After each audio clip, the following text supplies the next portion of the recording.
for your advice, which I value greatly, and your inputs. From a Reliance Group perspective, the Reliance Infra shareholder base of over 11 lakhs is the base that is closest to my heart. This was the first company in which I became chairman in 2003, when it was called BSES, then transformed it to Reliance Energy, now transformed into Reliance Infrastructure.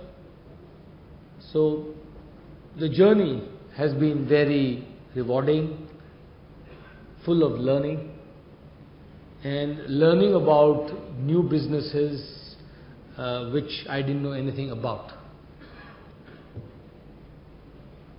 I think that what we have done in the last 10 to 15 years in Reliance Infrastructure is going to be completely transformed, and you are going to see a completely new Reliance Infrastructure in the next 3 to 5 years. And I hope, and I am confident, that I will receive the support of each one of you in this journey of the transformation of Reliance Infrastructure. I will come to the specific aspects of this transformation, but before that I will answer some of the queries and questions made by shareholders. Shailesh Bhai mentioned about the need for a social impact report. We greatly value that, considering the amount of work we do. You will have an independent and fair report from next year on a social impact report, not only for Reliance Infra, but for the entire group. So if you are a group shareholder, you will see that across all companies. Two, you mentioned about employee surveys and employee satisfaction. This is something that we publish and that we do every year. And if you see our website, you will see those survey results. You asked me a view on the development of the bond markets and its impact. We think that the bond markets are going to get deeper and wider, and it is going to be aimed at more retail, and at the end of the day there will be a transmission of rates, maturities, products, services out there in the capital markets, where investors at large will have a choice to move away from fixed deposits to other instruments by choice. You made a very impactful point on the dividend policy, and it is mandatory now under the listing guidelines for all companies to have a dividend policy. But more importantly, you mentioned about the dimension, about what do you do with retained earnings? How is that being used? Is it being used for growth capital? Is it being used to pay down debt? What is it that we are doing? And I think we will consider that in our dividend policy, which will be published from next year.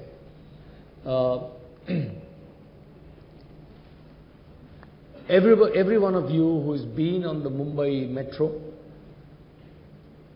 speaks for itself in terms of quality, reliability, and safety. Convenience is an important aspect, but not at the cost of safety, not at the cost of quality. I think that what we've achieved of building a metro system in a living city of Mumbai is pretty much a record.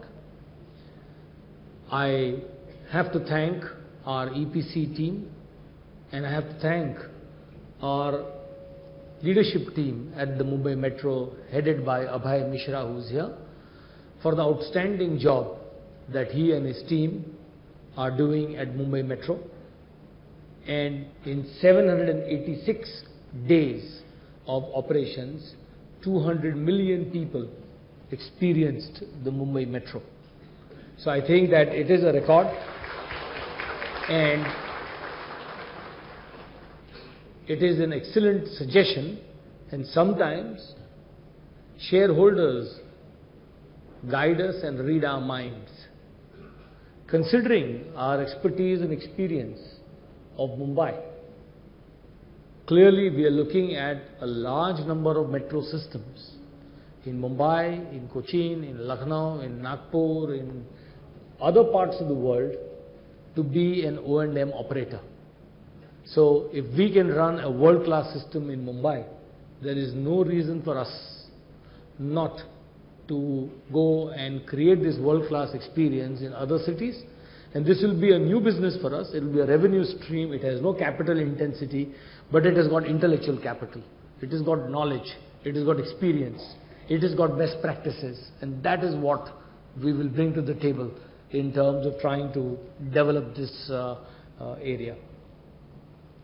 I was asked about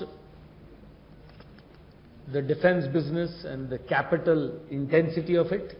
Let me cover that as I talk about our defense business. And I was also asked about partnerships in defense, and I'll cover that in defense. Question was asked on what valuations we achieved on the sale of our cement business. There were clearly premium valuations. They're published. We've reported to the stock exchange, and it is there for everybody to see. I think it is part of our focus strategy of future growth, that the pillars of growth will be the EPC business, the O&M business, the business of our power business, which we have, which is generation, transmission, distribution, and the defense business. So those will be the four pillars of growth which will lead the transformation of Reliance Infrastructure into a very, very different company in the coming years to come. Let me cover, since I've answered all the queries from shareholders, let me talk a little about the defense business. This is a business that is new to the private sector.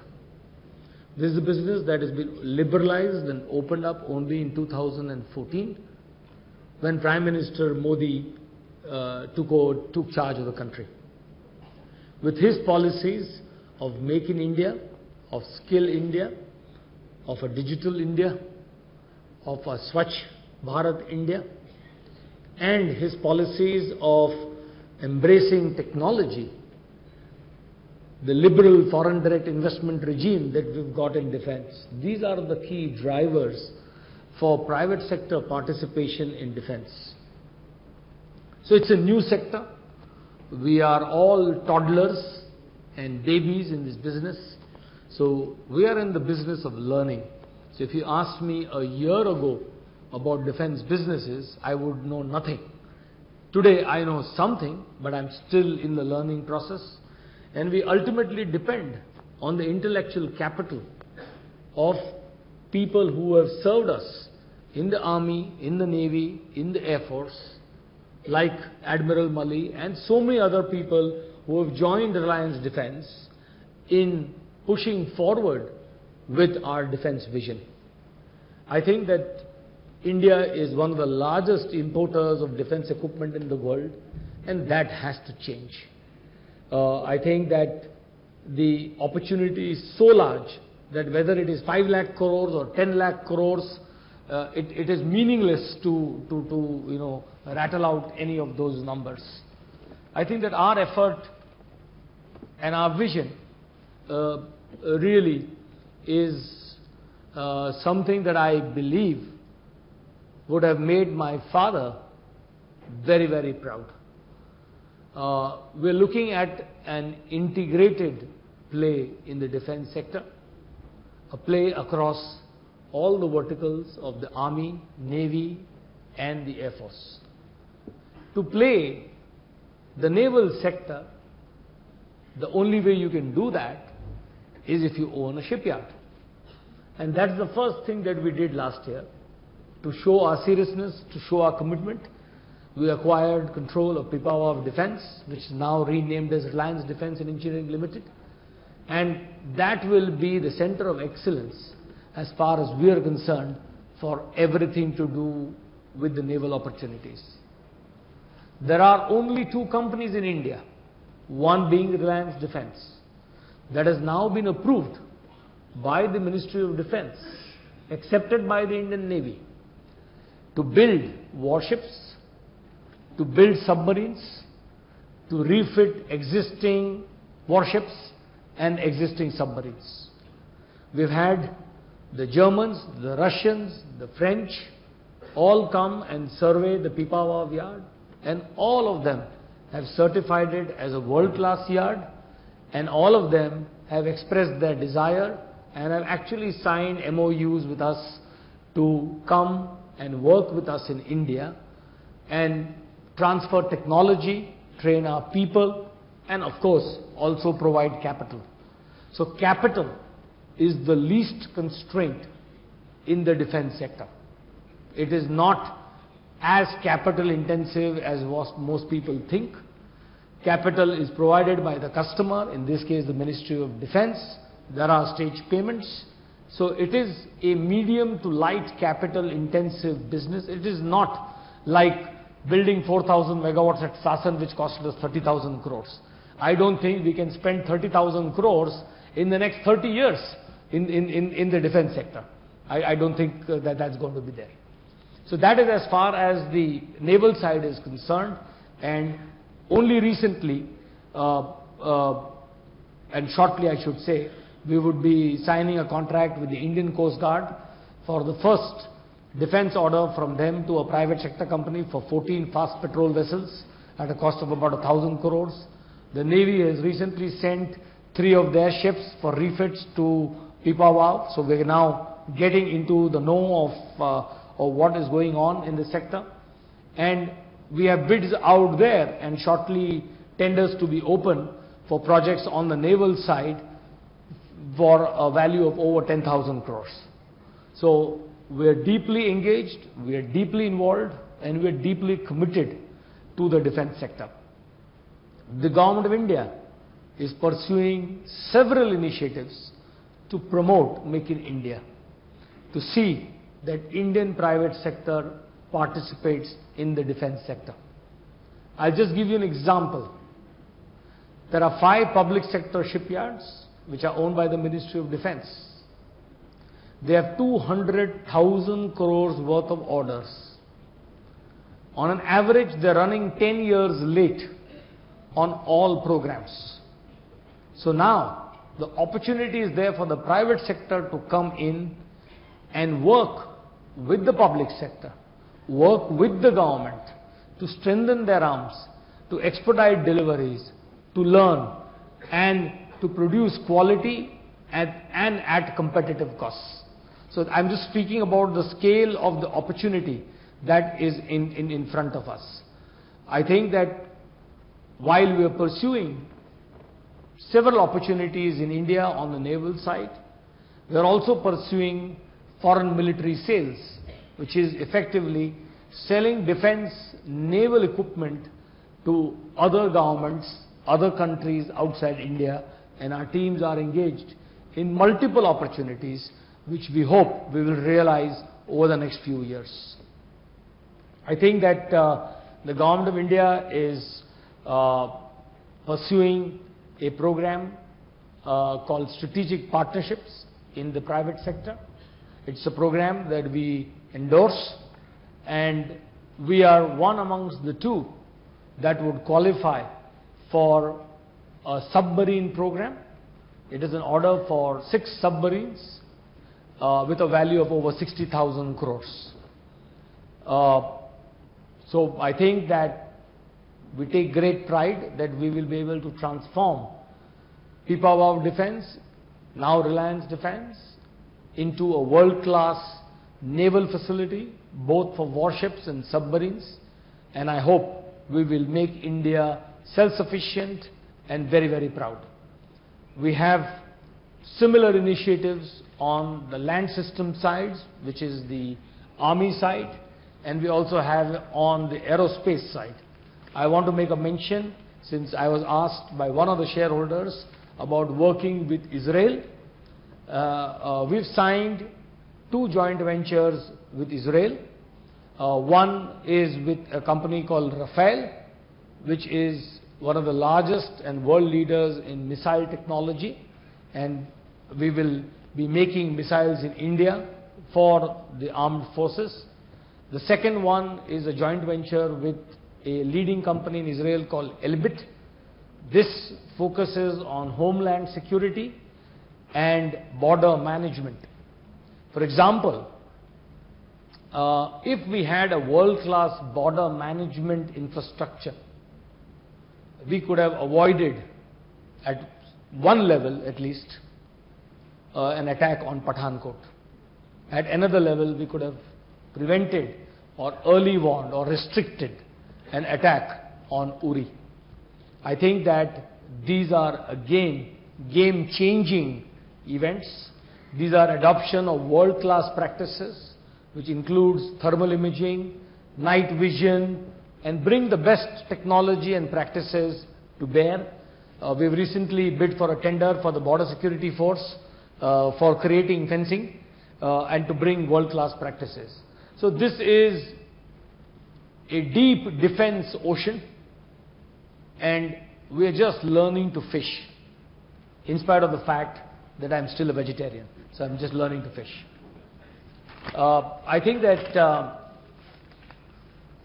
clearly I spoke about the 4 legs that we look at the future, and in order to be very, very focused and clear, we are effectively figuring out what is non-core to us. So we believe cement was non-core. We sold it at a premium valuation and realized and paid down debt. We believe that we have developed the largest road portfolio. Now there are options, as you may have seen, that we have applied for an investment trust to SEBI. A EGM notice has been sent to all shareholders to get their shareholders' approval. And these are world practices of monetization. And this is how infrastructure companies do it all over the world. In the past, Indian companies would have to go to Singapore or London to do a trust. And we kept on telling the government, why can't you create the same regulation in India? We don't want to go to Singapore, we don't want to go to London, provided we have the same infrastructure in India and the same investment regime in India. Now, the government is aligned all laws, all rules, all regulations to be on par with whatever is there in the world, and that is why it gives us an opportunity to consider an investment trust, and this is fantastic news for investors because they can get a diversified portfolio, tax-free rates of return, and high yields coming out from the investment trust. So that is what we are looking at in terms of our roads business. Lalit in his presentation spoke about a minority stake sale in our power distribution business. All valuations are done independently, all valuations are done fairly, all valuations are done in terms of what is the real market, and we will not, and we have never ever compromised on shareholders' interest, and we will not do that. So we hope that the roads business and the Mumbai distribution business will further bring focus to our 4 legs and the 4 pillars that I described. Also, as some of you may be aware, that India, after more than 60 years, has changed its arbitration laws. So if I start counting the changes that we have seen in the last 2.5 years, done by Prime Minister Modi and this government, they are simply mind-boggling. There was not a single reason to change the arbitration law, but all the arbitration laws have been changed, and they are now on par with global arbitration standards. We have now 14,000 crores worth of arbitration at very advanced stages, and hopefully, if we win them, there is now a government diktat that any order that is won and is against a PSU or a government undertaking, they have to pay you 75%. They can keep fighting it legally. We have no problems with that.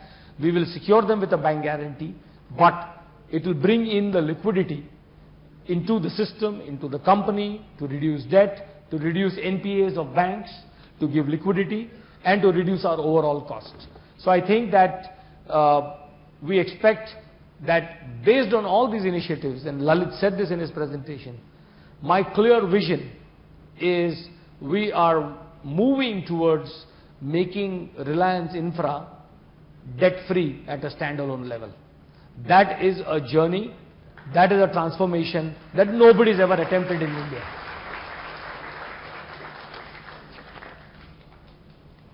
Thank you so much.